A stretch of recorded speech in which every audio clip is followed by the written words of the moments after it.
Ayan, ganito po dito sa baba ng Discovery Park po paggabi.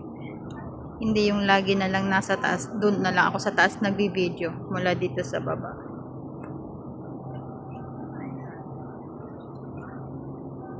Ayan. Yan, iikot ko, ikot, ikot, ikot, taas. Ayan. Tapos dito po sa baba. Ito. Dito pa kasi ito po yung mall. Dito po sa taas ng mall. Ayan. Pag ginanon ko sa salamin, makikita mo na yung ayan. Sa salamin dyan sa loob niyan, dyan yung mall. Sa ano, sa third floor po. Third floor ng mall. Bale, yung building po namin nasa taas po ng mall.